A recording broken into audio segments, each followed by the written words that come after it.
हाँ चलिए। हाँ थोड़ी सी क्लास ज्यादा हो रही है तो ठीक है। इस बार का मेंस है क्या आपका 24 वाला? ठीक है फिर कोई दिक्कत नहीं है, फिर तो रेगुलर लिखते रहो। बहुत इम्प्रूवमेंट आ रहा है धीरे धीरे सब लोगों के आंसर राइटिंग में। ईयरफोन नहीं आता बस। ऐसे लिखना फिर दोबारा से, कुछ कमियां बताई थी ना जिस ऐसे में। ठीक है।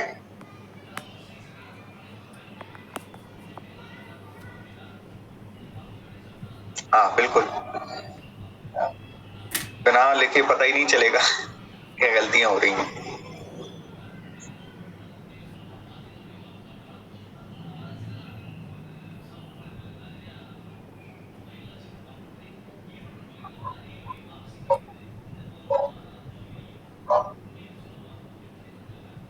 अरे मिस्टेक्स तो होंगी, स्टार्टिंग है। हम चीजें कोई भी शुरू करते हैं तो उसमें गलतियां तो होना स्वाभाविक है। हम लोग कोई भी, जैसे हम 3 लोग हैं, जैसे अजीत सर हैं, मैं हूँ, पवन सर है। कोई आंसर भी अगर लिखना होता है जिसमें हम फंस रहे होते हैं तो हम आपस में डिस्कस करते हैं कि भाई इसमें ऐसा क्या होना और चाहिए था, क्या सरलतम हो। ऐसा नहीं है तो हम लोग सोचो, जो आंसर राइटिंग स्वयं करा रहे हैं वो भी पूछते हैं। क्यों? क्योंकि आपके पास स्वयं का दिमाग है और आप 4 लोगों से पूछते हैं तो डाइवर्सिटी आ जाती है उसमें। तो आंसर राइटिंग में हम यही तो सीखते हैं कि भाई डाइवर्सिटी आए आंसर में, अच्छा निकल के आए। सब लोगों की कॉपियां देख ली, हमने समझा दिया, फिर अपने मन से देख लिया, अपने मन से लिखा, तो डाइवर्सिटी आ जाती है और तभी हमारा अच्छा आंसर निकलता है। ठीक है। और रेगुलर हम कॉपी चेक करते ही हैं, उसमें बताते ही हैं। हाँ याद भी होने लगता है बिल्कुल। Usmita, good evening sir. Good evening. आपकी कॉपी देखी, अभी चेक नहीं हो पाई है, चेक होके सब मिल जाएंगे आपको। मुझे सबसे ज्यादा प्रभावित किया आपने, मतलब 2 दिन पहले जो कॉपी डली थी वो एक ऐसी थी, एक बिगिनर है जो शुरुआत कर रहा है, लेकिन आपने कल जो लिखकर आंसर भेजा वो एक ऐसा आंसर है जो बिगिनर्स का नहीं होता है, जो बहुत अच्छा सीख चुका है आंसर राइटिंग उस व्यक्ति का होता है। ठीक है। तो एक तारीफ है आपकी, रेगुलर रहें, समझें कैसे आंसर लिखना होता है, कैसे फ्रेमिंग होती है। देखो ये फायदा इस आंसर राइटिंग प्रोग्राम से हो रहा है। आपको हम ये बता दे रहे हैं कि इंट्रोडक्शन क्या होगा, मेन बॉडी में क्या होगा, निष्कर्ष में क्या होगा, निष्कर्ष देना है तो कहाँ देना है, नहीं देना है तो कहाँ नहीं देना है, क्या इम्प्रूवमेंट होने के चांस हैं, क्या नहीं है, क्या हो सकता है। तो इस चीज का जो है फायदा आपको मिलता है। आंसर राइटिंग में हम यही तो देखते हैं, सीखते हैं कि भाई हम लिखें कैसे, क्या उत्तम हो सकता है, क्या अच्छा हो सकता है। ठीक है। तो रेगुलर लिखें, और रेगुलर हम देखेंगे अगर हमने 2 या 3 महीने लिख लिए और जो रेगुलर मेंस दे रहा है उससे अगर कंपेयर करोगे आपको समझ में आ जाएगा। कहीं अगर टेस्ट सीरीज लगाओगे और भविष्य में अगर ऐसा हुआ तो हम खुद ही टेस्ट सीरीज लॉन्च कर देंगे, आपको समझ में आएगा। ठीक है, आपने क्या पाया।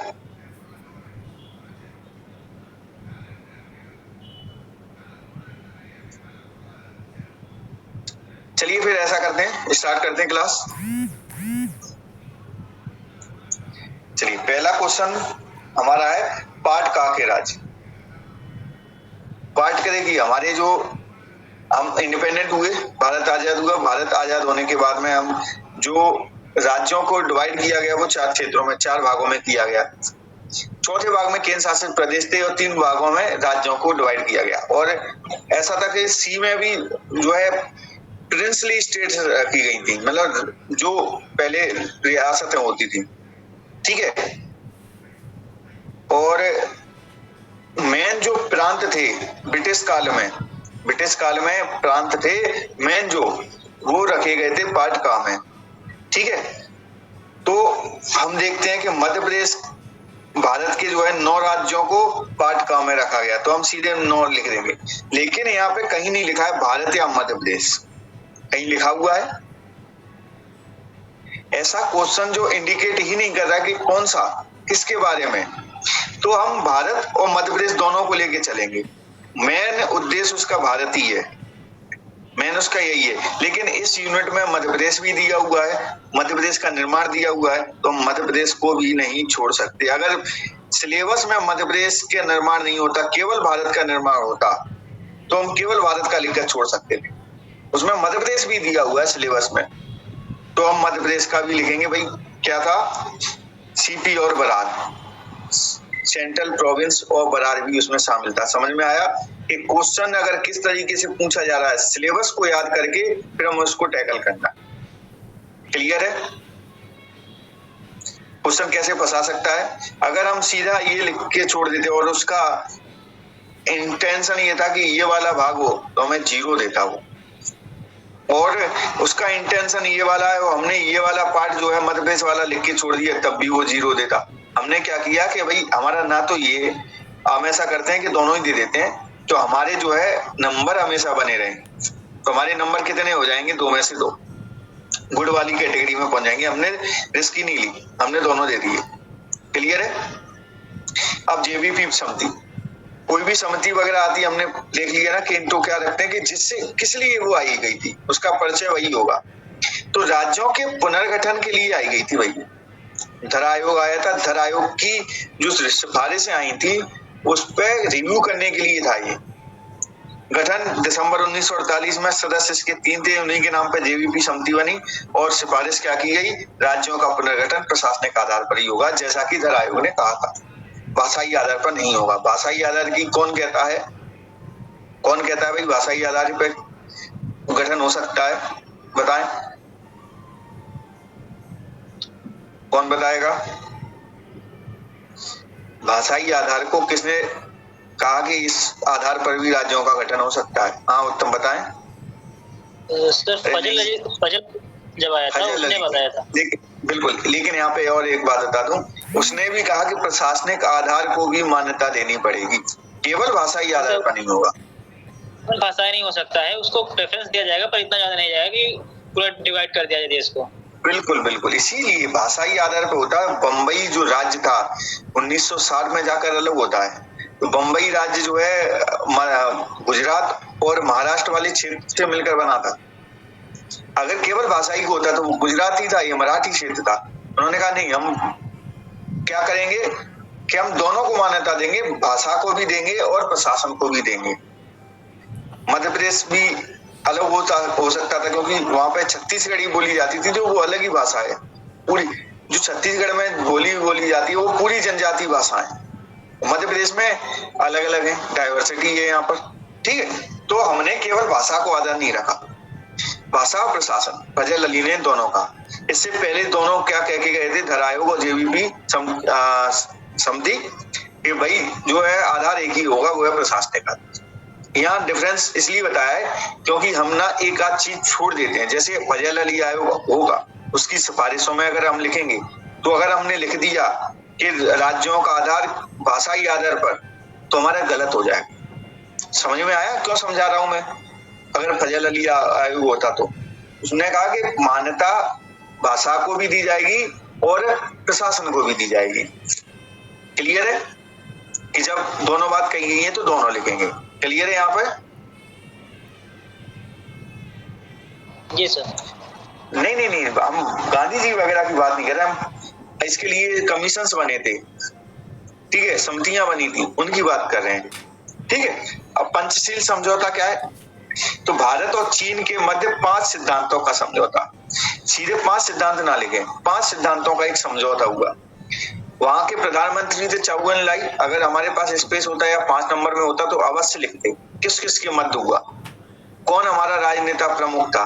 गांधी, पंडित जवाहरलाल नेहरू और चाउएन लाई थे, चाइना के प्रधानमंत्री, ठीक है। उनके मध्य कब हुआ? 29 अप्रैल 1954 को हुआ। और सिद्धांत क्या थे? एक दूसरे पर आक्रमण नहीं करेंगे, एक दूसरे कार्यों में हस्तक्षेप नहीं करेंगे, क्षेत्रीय अखंडता को मान्यता देंगे, शांतिपूर्ण दोस्ती बनाए रखेंगे और समानता पारस्परिक लाभ हमारा होता रहेगा। हमने 4 लाइन वहां मिल रही है, आयोग 4 लाइन दे रहा है, हम 4 लाइन में ही लिख रहे हैं। कहीं ऐसा लग रहा है कि हम गलत जा रहे हैं? आप भी आंसर लिखते तो इसी प्रकार लिख रहे हो क्या? भूमिका जो पहली लाइन होती है, नहीं इसमें हम लिख नहीं पाएंगे क्योंकि हमारा देखो सिद्धांत भी नहीं छोड़ सकते हम, ये परिचय भी नहीं छोड़ सकते, कहुआ ये भी नहीं छोड़ सकते। लेकिन हाँ, किन किन के बीच में हुआ? भारत और चीन लिख दिया ना हमने। चाउ एन लाई और नेहरू जी के बीच में नहीं हुआ था, वो भारत और चीन को रिप्रेजेंट कर रहे थे, ध्यान दें। ठीक है, हम अगर 7 मार्क में होता तो हम राजनेता लिखकर उसको करते, राजनेता कौन कौन थे, या फिर भारत का प्रतिनिधित्व कौन कर रहा था, प्रतिनिधि सबसे अच्छा वर्ड है यहाँ पे, राजनेता भी नहीं, प्रतिनिधि शब्द का उपयोग होगा। ठीक है, अगर 7 मार्क होता तब करते ये। अभी हमारे पास क्या है, हमने थोड़ी सी जानकारी देनी है तो भारत और चीन लिख दिया हमने, भारत और चीन के मध्य। ठीक है, ऑपरेशन ब्लू स्टार क्या था? स्वर्ण मंदिर में सशस्त्र सिख आतंकवादियों को हटाने भारतीय सेना का सैन्य अभियान था। ये अवश्य लिखेंगे भाई, सैन्य अभियान था, ये मोस्ट चीज है। क्या था ये? सैन्य अभियान था। एक ब्लैक थंडर हुआ था, कोई बता पाएगा?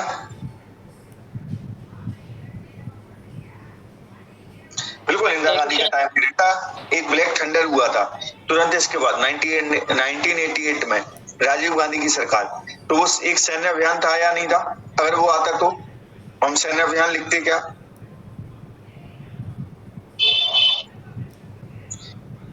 नहीं लिख पाते क्योंकि वो एक सैन्य अभियान नहीं था, गुप्तचरों द्वारा चलाया गया था। मतलब एक तरीके से मान लीजिए हमारे जो डोभाल साहब है उसकी बड़ी भूमिका, उनकी बड़ी भूमिका थी।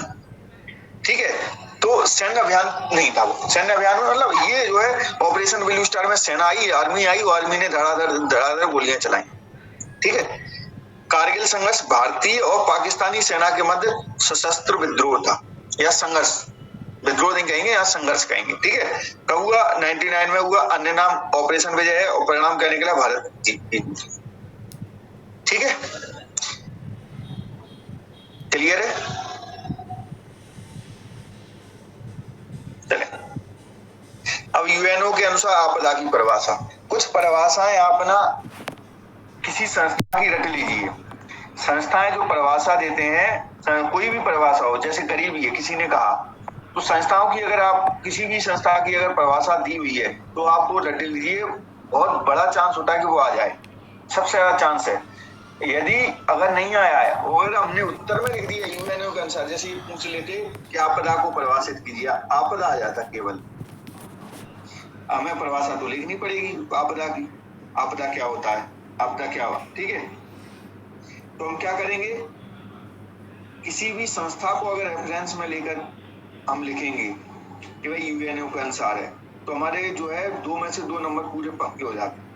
ठीक है, तो हमने ऐसी घटनाएं जो अचानक होती हैं और आधारभूत ढांचे और मानव समुदाय को नुकसान या विघ्न पहुंचाती, सिंपल सी परिभाषा है। अचानक हो रही है जो आधारभूत ढांचे और मनुष्य को क्या है नुकसान पहुंचा रही है, वही आपदा है। क्लियर है? सेंडाई फ्रेमवर्क क्या है भाई? आपदा जोखिम न्यूनीकरण हेतु अपनाया गया दस्तावेज है। सेंडाई फ्रेमवर्क एक दस्तावेज है भाई, सबने अपनाया हुआ है, जापान में हुआ था, प्रस्तुत कब हुआ? 2015 में जापान में हुआ। लक्ष्य क्या है?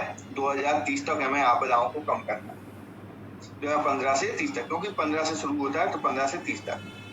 क्लियर? मृदा प्रदूषण के कारण, जो मृदा प्रदूषण के कारण हम 2 तरीके से यहाँ पे कारण लिख के, ये भी हमारा फॉर्मेट हो सकता था। ठीक है, और हमने कॉमा लगा कर भी लिख सकते, दोनों पास है, दोनों ही हमारे पास हो पाए। समझ में आया जब सीधे पूछ लिया जाए तो? और कारण वगैरह अगर पूछ लिए हैं तो केवल 2 ना लिखें, केवल 3 ना लिखें। अगर हमें 2-3 याद आ रहे हैं, 4-5 भी याद आ रहे हैं तो कॉमा लगा लिख दो, और अच्छा इफेक्ट पड़ता है। पूछे हमसे कुछ नहीं गया, अगर केवल 2 दिए होते, कोई 2, एनी 2, ठीक है, तो हम सोचते हैं हम 2 ही दें। जब उसमें कहा ही नहीं गया है तो ऐसा होता है 3 भी अगर लिख रहे हैं तो वो भी ठीक है, लेकिन हम ज्यादा से ज्यादा देते हैं, उसमें भी हमारा नुकसान नहीं है, हमारा फायदा ही है, अच्छी इमेज जाती है। ओलावृष्टि क्या है? वर्षा के साथ बर्फ के गोले का गिरना ओलावृष्टि कहलाती है। होता क्या है भाई, जब हाँ कारण हम जरूर लिखेंगे। ऐसी कोई जैसे भूस्खलन आया तो भूस्खलन की परिभाषा देकर उसका कारण लिखेंगे। कोई भी आपदा आती है तो उसका कारण अवश्य लिखना नीचे, ठीक है। केवल परिभाषा लिखकर मत छोड़ देना। कारण आपदा कोई भी आती है 2 मार्क में तो उस बताएंगे कि भाई है क्या, और बताने को बहुत शॉर्ट करेंगे 2 लाइन में। 1 लाइन में हम कारण बताएंगे उसका। भूकंप आया, भूकंप की परिभाषा दी, हम कारण बताएंगे भाई, ठीक है। क्लियर है ना ये? चलो अब भाई कारण क्या होता है, बादल जो है ऊर्ध्वाधर मतलब सीधी लाइन में होते हैं। क्षैतिज का मतलब है चौड़ाई में है वो, ठीक है। अब ये जो बादल जा रहे हैं तो एकदम से जो है तापमान घटता है, तो जो वर्षा की जो बूंदे होती है, असल में जो बूंदे होती है, नमी की जो बूंदे होती हैं, वो क्या है जल बन जमने लगती हैं, और जमने जाती हैं तो बरसात का जो पानी होता है ना, जब गिर रहा है उसके साथ में गिरने लगती है, ठीक है।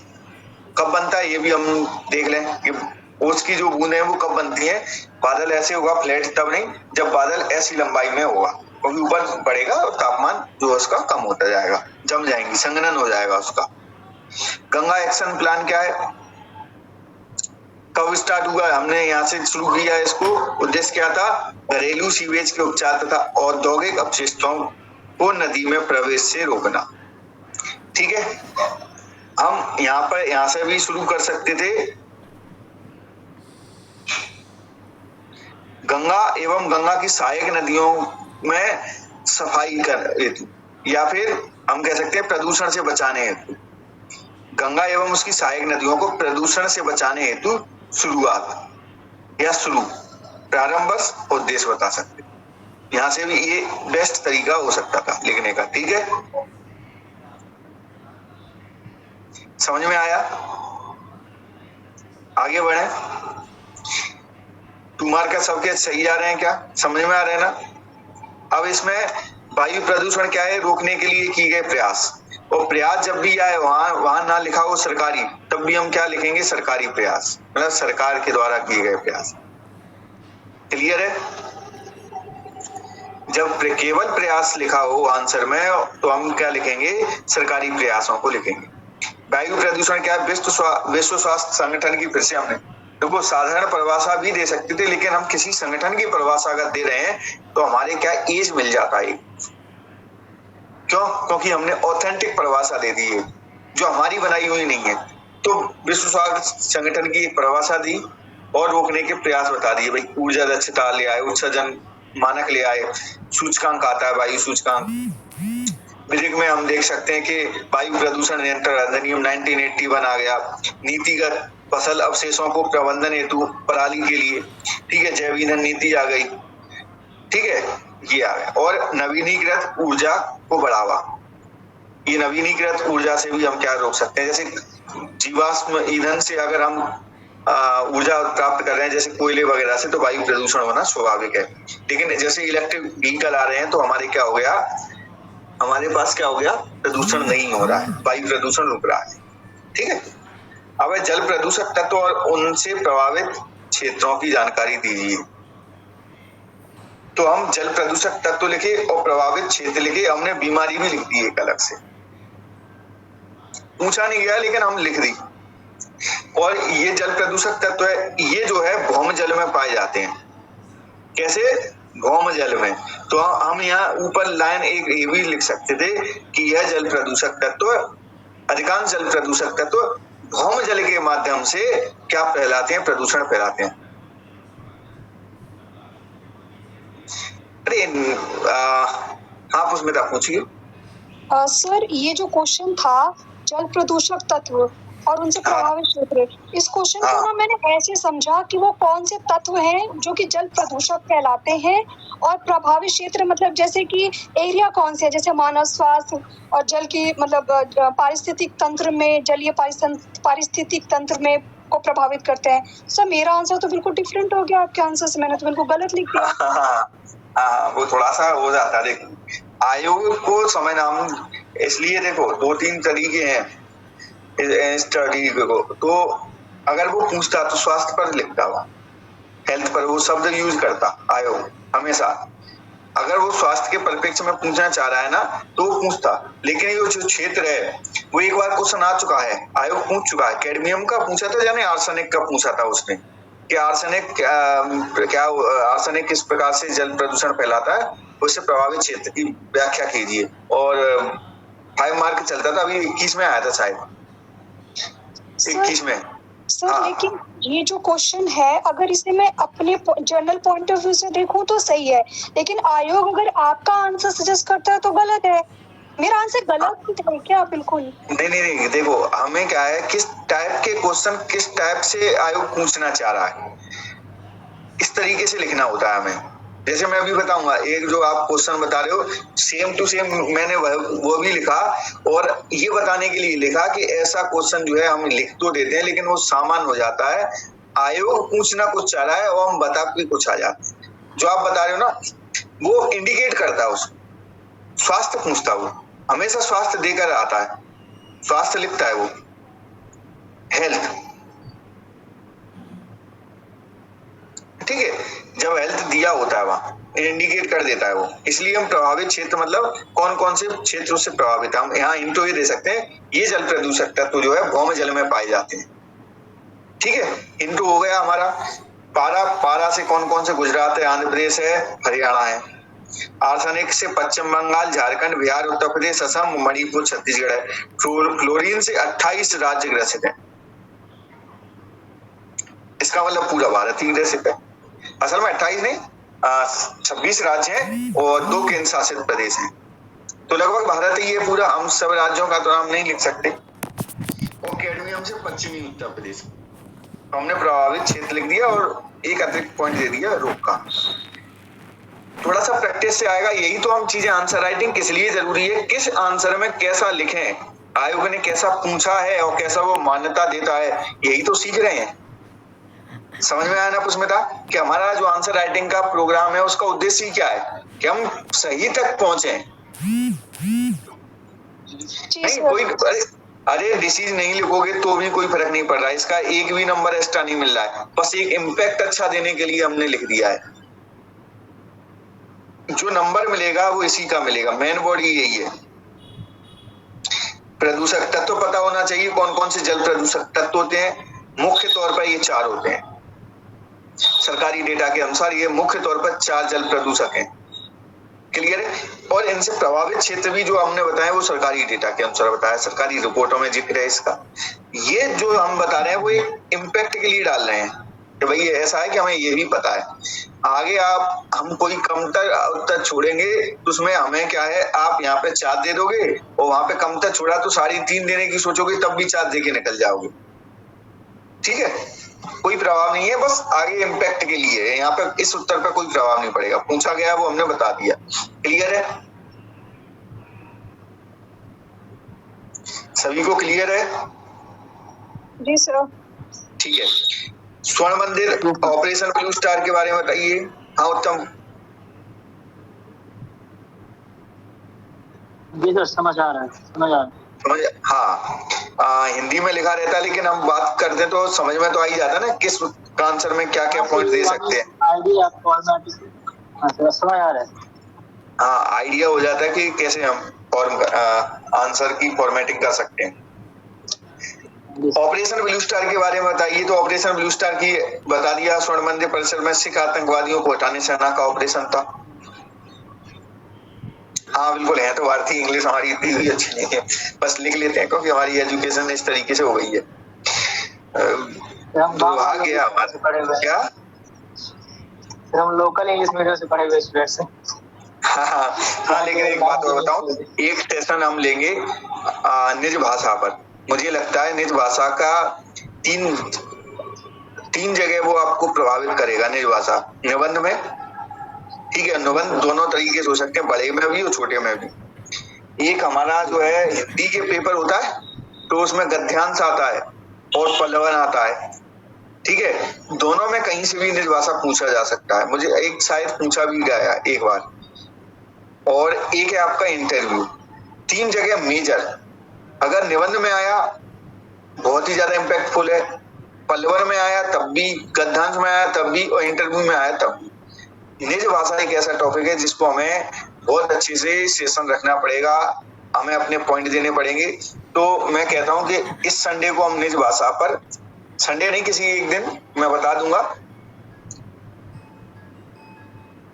इंटरव्यू में कि बात बताइए कि ये जो इंग्लिश चल रही है या फिर जो सभी लोग अंग्रेजी सीख रहे हैं उससे क्या प्रभाव पड़ता है, क्या सही है ये, क्या आगे हम भारतीय समाज को किस प्रकार से रिप्रेजेंट कर पाते हैं, ठीक है, भारतीय संस्कृति को किस प्रकार से प्रभावित करती है, किस तरीके से रिप्रेजेंटेशन हमारा जो है प्रभावित हो रहा है, किस तरीके से जो वैज्ञानिक और जितने भी हमारे महापुरुष हैं कह के गए कि भाषा जो है निज होनी चाहिए शिक्षा के लिए, निजी भाषा मतलब कोई भी क्षेत्रीय भाषा भी चलेगी। तो क्यों हम इंग्लिश को ढो रहे हैं? क्या अभी की न्यू एजुकेशन पॉलिसी में भी एक दिया गया है कि लोकल लैंग्वेज को बढ़ावा देना। हाँ, तो ऐसा क्यों है कि हम बार बार ढोते जा रहे हैं इसी चीज को, समझ रहे हो ना? वो एक क्वेश्चन बनता है ना, एक क्वेश्चन जो है आएगा, ठीक है, इसलिए हम इस पे एक डिस्कशन जरूर रखेंगे, मुझे लगता है बहुत ज्यादा जरूरी है ये। कब होता है? जून में। कारण क्या था? सिख उग्रवाद बढ़ रहा था, पंजाब में आतंकवाद बढ़ रहा था। उग्रवाद का मतलब है कि भाई सेपरेशन की बहुत ज्यादा स्थिति बन चुकी थी।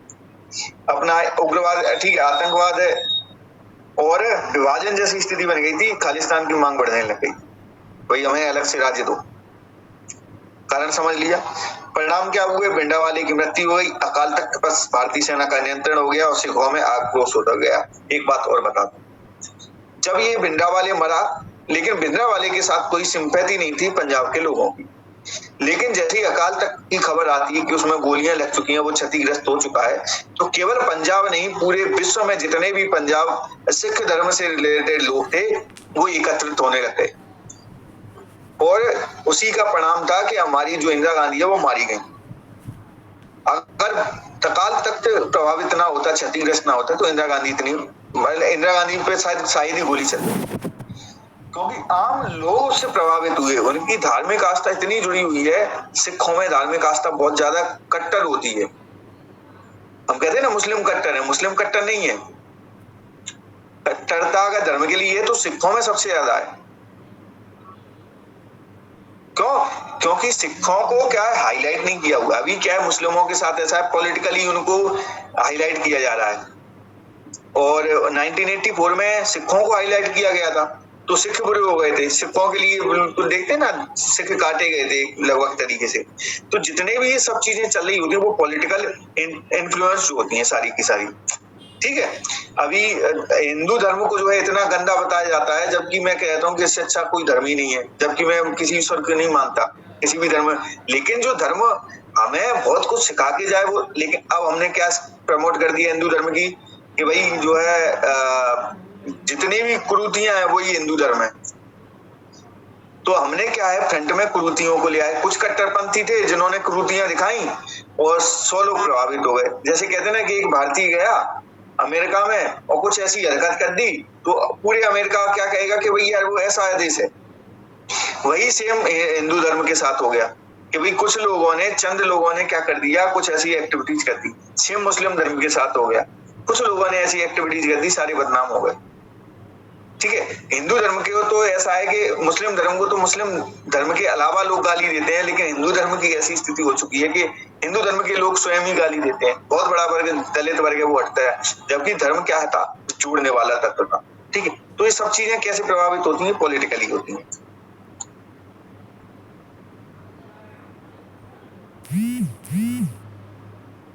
जैन जो है अपने आप में एक अच्छा धर्म था, ठीक है। जैन एक ऐसा धर्म है जो बहुत ही, एक तो समानता पे आधारित है, ठीक है, दूसरा अहिंसा पे आधारित है और तीसरा ये है कि इसको ज्यादा लेना देना नहीं है चीजों से।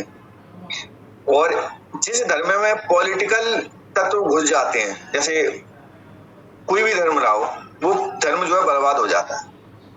पॉलिटिकल तत्व का मतलब समझ रहे हो कि कुछ धर्म के लोग धर्म की आड़ लेकर अपनी पॉलिटिकल चमकाना चाहते हो। जैसे हम ब्राह्मणवाद का जो जिक्र करते हैं वो इसी परिप्रेक्ष्य में करते हैं कि वो अपना वर्चस्व जो है स्थापित करना चाहते थे धर्म की आड़ में। कारण क्या हुआ? आज हमारा धर्म जो हिंदू धर्म है कमजोर है, ठीक है, टूट रहा है। राज्यों के पुनर्गठन के पूर्व मध्य प्रदेश की स्थिति, ठीक है, राज्यों के पुनर्गठन। अब यहाँ पे दो देखिए क्वेश्चन समझे। मध्य प्रदेश के पुनर्गठन आ जाता तो हम 2000 से पहले का लिखते, क्योंकि छत्तीसगढ़ बट चुका था। यहाँ पे पूछा गया राज्यों के पुनर्गठन, इसका मतलब है 1956 से पहले की घटना की हमसे जानकारी मांगी जा रही है। अब जो पुष्मिता आपका जो आंसर था, जो साधारण था, आयोग क्या पूछना चाह रहा है उस तरीके से हमें लिखना है।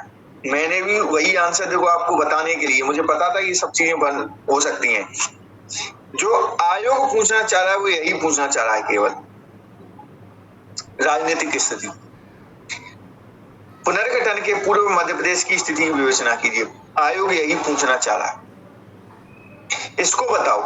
लेकिन हमने रिस्क ना लेते हुए क्या कर दिया, इसको मेजर बता दिया और 3 लाइन में हमने इसको बता दिया। इसको 2 या 3 में बता सकते हैं, बस पूरा फोकस यहाँ पे हमने दे दिया। लेकिन अगर हम आयोग पूरा ही ठान के बैठा होता कि हमें तो केवल और केवल यही जानना है, मुख्य उद्देश्य का यही है राजनीतिक स्थिति जानना, 4 भागों में विभाजित मध्य प्रांत, बरार, मध्य भारत, विंध्य प्रदेश और भोपाल। समझ में आया? आयोग जो है किस तरीके से, क्योंकि उसका क्या पूछना चाह रहा है, ना तो भूगोल में ना एक किसमें है, पॉलिटी इतिहास में, और पॉलिटी से रिलेटेड पूछना चाह रहा है भाई इसकी स्थिति क्या थी। राज्य जो है 4 भागों में बटा हुआ था, क्यों? मध्य प्रदेश के गठन से संबंधित है, ये गठन से संबंधित है तो 4 भागों में विभाजित है। तो हम सिलेबस से अंदाजा लगा रहे हैं कि वो पूछना क्या चाह रहा है। समझ में आया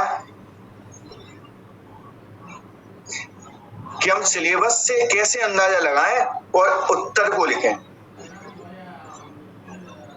क्लियर है ना? हमारे दिमाग में सिलेबस भी होना चाहिए। सिलेबस में क्या दिया हुआ है, राज्यों का पुनर्गठन दिया है।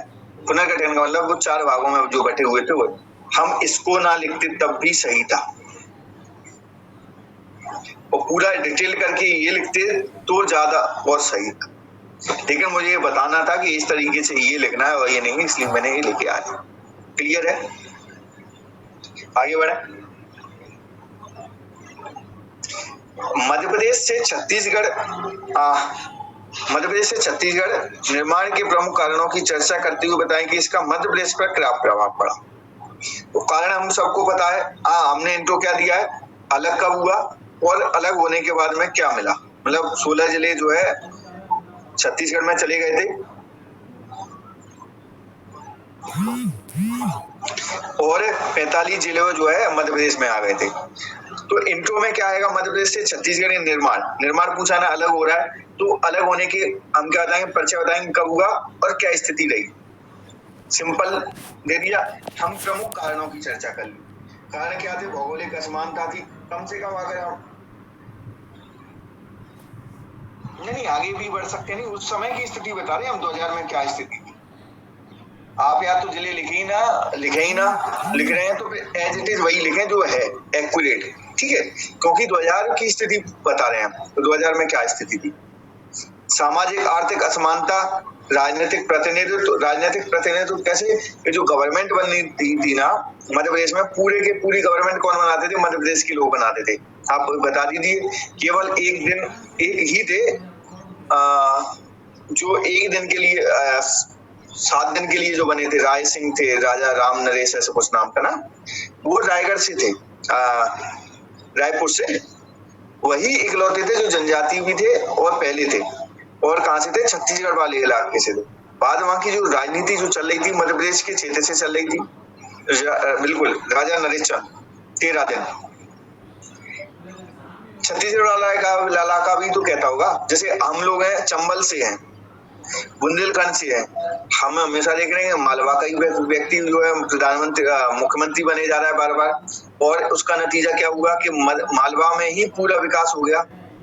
यदि कहीं चंबल का व्यक्ति होता तो चंबल में कोई विकास योजना लाता, बुंदेलखंड का होता तो बुंदेलखंड का लाता, ठीक, बुंदेलखंड में लाता।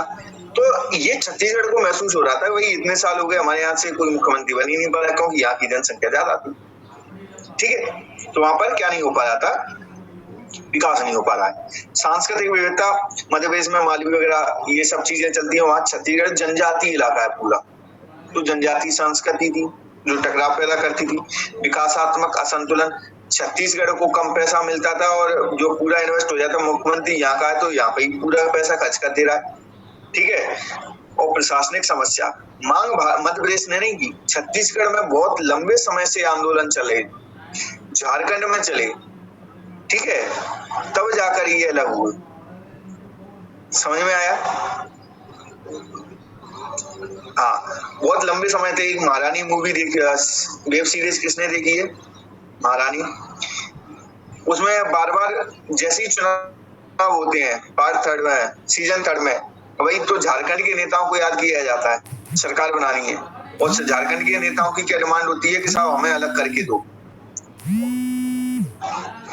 नहीं अच्छी चीजें देख लेनी, ठीक है, इससे अरे पॉलिटिक्स समझ में आ जाती है। तो उन्होंने कहा कि भाई झारखंड हमें अलग करके दो, ये उनकी डिमांड होती है पहली, ठीक है। तो उस समय पर बहुत ज्यादा जोर शोर से चल रही थी।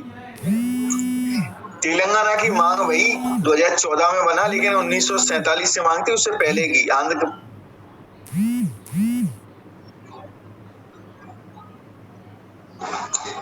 7 लाइन 10 लाइन मिलेगी, आयोग ने कॉपी डाल दी है, ठीक है। 10 लाइन है हमें लिखना है, और 10 लाइन भी ऐसा लिखना है कि बोझिल ना लगे कि हम शब्द ज्यादा लिख दिए। हम क्या लिखो, डायमेंशन देंगे ज्यादा से ज्यादा। अगर डायमेंशन पूछा गया है, बताइए, मैं डायमेंशन 6-7 5 दे दिए, 6 दे दिए, 5 से 6 हमने दे दिए ना।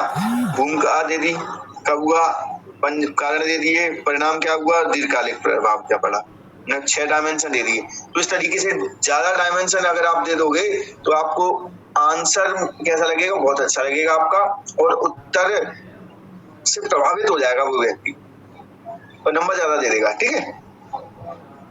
और खुला खुला होना चाहिए, कहीं भी आपको ऐसा नहीं लग रहा होगा कि 7 मार्क में हमने कहीं भी, कहते ना कि बहुत ज्यादा लिखने की कोशिश की है। कंक्लूजन लिखने की कोई आवश्यकता नहीं है, कंक्लूजन लिखना है केवल मूल्यांकन और आलोचना में। कंक्लूजन 7 मार्क में मत लिखो। कुछ प्रश्न होंगे जो स्वयं से बता देंगे, चल तो उसमें लिख सकते हैं हम, ठीक है। हम धीरे धीरे देख रहे हैं ना ऐसे कौन से क्वेश्चन होंगे। अब जैसे अब ये बताइए, प्रभाव तो हम 2 तरीके से होते हैं, सकारात्मक प्रभाव क्या पड़ा और नकारात्मक क्या प्रभाव पड़ा। तो सकारात्मक क्या प्रभाव पड़ा भाई, नक्सली समस्या कम हुई, क्योंकि जो नक्सली समस्या थी वो छत्तीसगढ़ वाले क्षेत्र में थी। अब केवल हमारा जो है मुख्य क्षेत्र जो है मंडला है, 3 जिले आते हैं, मंडला, डिंडोरी और बालाघाट। लेकिन पहले तो मध्य प्रदेश का पूरा पूर्वी भाग आता था, क्योंकि छत्तीसगढ़ में नक्सली समस्या बहुत ज्यादा आ गई है अभी। राजस्व का वहन मध्य प्रदेश के क्षेत्र में होता था, तो बार बार डिमांड आती थी कि जो राजस्व है, देखिए राजस्व कहाँ से मिल रहा है ज्यादा, मध्य प्रदेश के इलाके से, और खर्च कहाँ करना पड़ रहा था, छत्तीसगढ़ वाले इलाके में। क्यों? क्योंकि वो पिछड़ा क्षेत्र है। विकासात्मक कार्यों में वृद्धि हुई। हम देख सकते हैं कि 2000 के बाद में हम बीमारू प्रदेश से बाहर निकला है, जो हमने निष्कर्ष में दिया है। एक तरीके से छत्तीसगढ़ को भी लाभ हुआ और एक तरीके से मध्य प्रदेश को भी लाभ हुआ, ठीक है। मैं तो कहूंगा कि बहुत ज्यादा लाभ हुआ। सामाजिक सांस्कृतिक टकराव दूर हुआ, राजनीतिक टकराव कम हुआ। बार बार ये लोग लड़ते रहते थे राजनेता, ठीक है। नकारात्मक प्रभाव क्या हुआ, समग्र विकास। खनिज उद्योग पूरे के पूरे शिफ्ट कहाँ हो गए, क्योंकि हमारे पास खनिज ही नहीं बचे। खनिजों में हमारे पास कोयला मिलता है बस, इसके अलावा सब जो खनिज है वो कम मिलते हैं। हीरे तो हमारे पास पहले भी थे। पूरे खनिज क्षेत्र कहाँ चला गया, छत्तीसगढ़ में चला गया। भूभाग में कमी आई, पहले हम प्रथम नंबर पे थे सबसे बड़े में, अब सेकंड नंबर पे हो गए। और राजस्व में कहीं ना कहीं तो कमी होगी, क्योंकि खनिज जो है बहुत बड़ी मात्रा में हमें राजस्व देता था, वो बंद देते थे, ठीक है। अब देखो हमने निष्कर्ष क्या दिया है। निष्कर्ष आप बहुत अच्छा और सटीक देना है और अच्छा देना है। मध्य प्रदेश के विघटन से अनेकों नुकसान हुए, लेकिन नुकसान हमें बता रहे हैं तो भाई अनेकों नुकसान हुए, इसका फायदा नहीं हुआ। ऐसा नहीं है कि बहुत ज्यादा फायदा हुआ, नुकसान भी हुए कुछ, लेकिन यह फैसला दीर्घकालिक रूप से दोनों राज्यों के विकास के लिए सफल साबित हुआ। हमने क्या बता दी, ये जो फैसला था वो भाई सफल हुआ। ऐसा नहीं है कि भाई पिछड़ा हो जाता तो हम गालियां देते, भाई हमारा क्षेत्र पिछड़ा रह गया, अलग हो गए। तो दोनों के लिए क्या हुआ, सफल साबित हुआ। जैसे मध्य प्रदेश बीमारू राज्य की श्रेणी से बाहर आ रहा है। नक्सली नहीं, फिर तो ऐसा हो जाता कि नक्सली पे ही आपका एक टॉपिक पहुंच गया।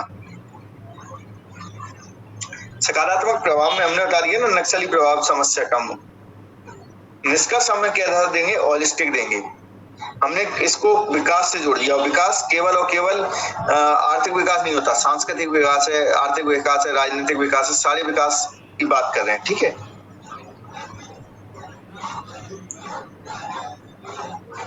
हाँ, छत्तीसगढ़ नक्सलों का घर है। अब भूस्खलन जैसे 11 मार्क में आ गया, तो इसका मतलब हम डायमेंशन पे ही डायमेंशन देंगे, मतलब इतने डायमेंशन दे सकते हैं इसमें, बहुत ज्यादा। परिभाषा, बाढ़, भूकंप आदि के कारण चट्टानों अथवा मिट्टी का गुरुत्वाकर्षण के प्रभाव में ढलान के सहारे अपने स्थान से खिसककर नीचे आना क्या कहलाता है, भूस्खलन कहलाता है। भूस्खलन क्या है, मतलब ऊंचाई से नीचे की ओर क्या है, मिट्टी का, चट्टानों का धसकना, खिसकना। ठीक है, कारण क्या है, अति पशुचारण है। अति पशुचारण क्या है, घास हट जाती है, मिट्टी की जो है फिर क्या हो जाती है, मिट्टी ढीली हो जाती है। जो मिट्टी होगी वो चट्टानें कैसी होंगी, और सादी चट्टानें होंगी। आग्नेय चट्टानों में भूस्खलन हो सकता है क्या, बताओ? आग्नेय चट्टानों में भूस्खलन हो सकता है क्या? नहीं होता। ठीक है, अब सादी चट्टानों में होती, क्योंकि गठीली नहीं होती, एक दूसरे से कनेक्टिविटी जो जुड़ी हुई अच्छी नहीं होती। ठीक है, सेडिमेंट्री, सेडिमेंट्स है पहले ही, अवसादों से बनी हुई है।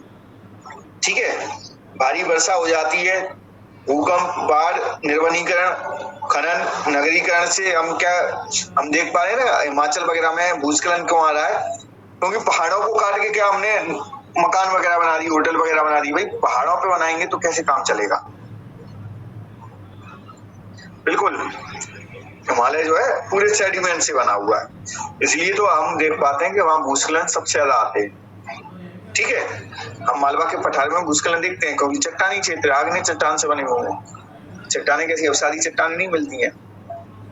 प्रभावित क्षेत्र अत्यधिक सुभेद्य, मतलब सबसे ज्यादा हिमालय का पर्वत श्रृंखला, अंडमान निकोबार, पश्चिमी घाट, उत्तर पूर्वी घाट जो है, उत्तर पूर्वी जो क्षेत्र है। अधिक सुभेद्य कौन सा है, हिमालयी राज्य है। असम का वो भाग जो मैदानी क्षेत्र है, असम का वो भाग जो मैदानी क्षेत्र है, बाद बाकी पूरा असम का भी जो ब्रह्मपुत्र वाला जो बेल्ट है, वो वहां पे भूस्खलन नहीं देखा जाता। ठीक है, मध्यम लद्दाख, लाहौल स्पीति वगैरह है, और पश्चिमी और पूर्वी घाट का वृष्टि छाया क्षेत्र, मतलब ये पश्चिमी घाट है तो ये पश्चिमी घाट का कौन सा क्षेत्र है, पश्चिम की ओर है, और ये वृष्टि छाया क्षेत्र है। यहाँ सबसे ज्यादा बरसात होगी, और इस बरसात की वजह से क्या होगा कि जो चट्टानें कैसी हो जाएंगी, खिसकने लगेंगी, क्योंकि चट्टानों को कमजोर करें। और ये वाला यहाँ बरसात ही नहीं हो रहा, तो यहाँ पे कम होगा भूस्खलन। फिर राजस्थान, हरियाणा, उत्तर प्रदेश और पश्चिम बंगाल, जहाँ पे पहाड़ी इलाका हो, क्योंकि मैदान में क्या खिसकेगा, कुछ नहीं। खिसकने के लिए थोड़ी ऊंचाई भी तो जरूरी है ना। अब हम बताएंगे प्रभाव क्या होता है। जनधन को क्षति होती है, नदी मार्गों में परिवर्तन हो जाता है, जलाशयों में गाद बढ़ जाती है, कृषि योग्य भूमि को क्षति पहुंचती है, मृदा अपरदन बढ़ता है, जनसंख्या विस्थापन हो जाता है, आवास और आधारभूत संरचना जो है हम देख सकते हैं प्रभावित हो जाता है, क्षतिग्रस्त हो जाता है, प्राकृतिक सौंदर्य को क्षति होती है। हो गया। अब हमने देखो डायमेंशन देखी, परिभाषा दे दी, उसके कारण दे दिए, प्रभावित क्षेत्र दे दिए, प्रभाव दे दिया, क्या क्या प्रभाव होते हैं उसके। इसके बाद सरकारी प्रयास हम पहले लिखेंगे उपाय से। ठीक है, पहले हमेशा सरकारी प्रयास आएंगे, उसके बाद में उपाय आएंगे। सरकारी प्रयास, राष्ट्रीय भूस्खलन जोखिम प्रबंधन रणनीति लाई गई, भूस्खलन जोखिम शमन योजना आई, लैंडस्लाइड एटलस ऑफ इंडिया बनी। ठीक है, जो बाढ़ जोखिम न्यूनीकरण योजना आई। इसके बाद हमने रोकने के कुछ उपाय सुझा दिए अपनी ओर से। भाई संकट का मानचित्रण करना चाहिए, पूर्व चेतावनी प्रणाली विकसित करनी चाहिए, वैज्ञानिक आधार पर अवसंरचना निर्माण करना चाहिए, वैज्ञानिक तरीके से कृषि करनी चाहिए, और जल बहाव में कमी लाने का प्रयास करना चाहिए। अब देखिए निष्कर्ष।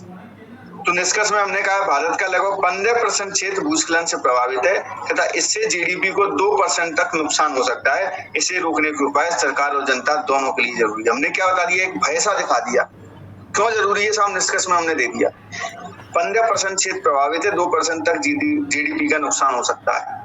तो ये दायित्व किसका है, सरकार का भी और जनता का भी है। जनता का कैसे, भाई ऐसे क्षेत्रों में हम रहवास नहीं करेंगे, पशु चरण नहीं करेंगे, ठीक है, चट्टानों को नुकसान नहीं पहुंचाएंगे, तो ये जनता का कार्य है। सरकार का क्या भाई, सरकार ऐसी नीति लाएगी जो प्रभावित क्षेत्र है वहां पर कम से कम निर्माण कार्य हो सके, ये सरकार का काम है रोकना, ठीक है। तो इस तरीके से हमने दोनों को बता दिया, सरकार की और जनता की दोनों की जिम्मेदारी है। क्लियर है यहाँ तक? प्रेरणा आपको समझ में आया? प्रेरणा, हाँ प्रेरणा बताइए।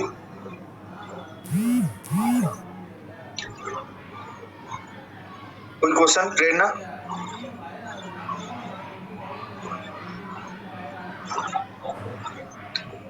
आपने हैंड रेज किया है। प्रेरणा,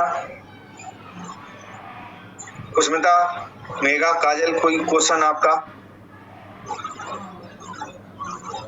सभी लोग नो सर। आप ठीक है, समझ में आ रहे हैं ना आंसर राइटिंग कैसे करनी है, आंसर कैसे लिखना होता है? ठीक, मुझे बहुत बेहतरीन आंसर चाहिए।